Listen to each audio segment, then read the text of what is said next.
আপনার জীবনসঙ্গী আপনাকে ঠকাচ্ছে কি না সেটা কিন্তু খুব সহজেই বোঝা যায়। যখন দেখবেন আপনার গুরুত্ব কমিয়ে দিয়েছে, অর্থাৎ আপনি যেটাই বলেন না কেন সে সেটার গুরুত্বই দেয় না, অর্থাৎ আপনাকে মূল্যায়ন করে না। সে তার নিজের ইচ্ছা মতো চলাফেরা করে এবং যখন যেটা মন চায় সে স্বেচ্ছাচারীর মতো সেই কাজগুলো করে যায়। কখনো আপনাকে জিজ্ঞাসা করার প্রয়োজন মনে করে না এবং সে যেটা করে সেটাই সে মনে করে সবচেয়ে ভালো করেছে। এরকম কনফিডেন্সের সাথে সে সব কাজই করে যায়, আর আপনাকে পাশে রেখেও আপনার সঙ্গে খারাপ বিহেভ করে এবং খারাপ ব্যবহারে আপনাকে বোঝাতে চায় যে আপনাকে তার প্রয়োজন নেই। কিন্তু আবার এমনভাবে একটা ভাব করবে যে আপনাকে আসলে প্রয়োজন।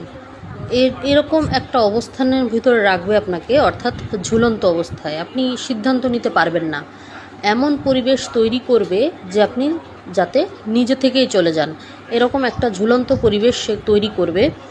আর সরাসরি সে কখনোই বলবে না যে আপনি চলে যান, সে আকার ইঙ্গিতে বোঝানোর চেষ্টা করবে।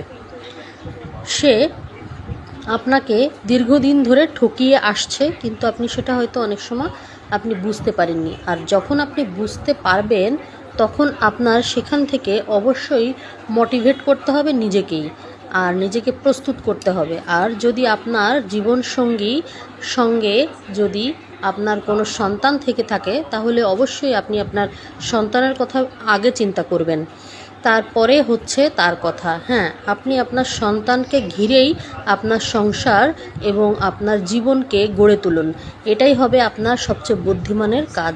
আর তাকে অবশ্যই এন্টারটেনমেন্ট করার চেষ্টা চালিয়ে যাবেন, কিন্তু এমনটাও করবেন না যে আপনার শুধু তাকেই এন্টারটেন করার জন্যই আপনি দুনিয়ায় এসেছেন, এমন কিছু করবেন না।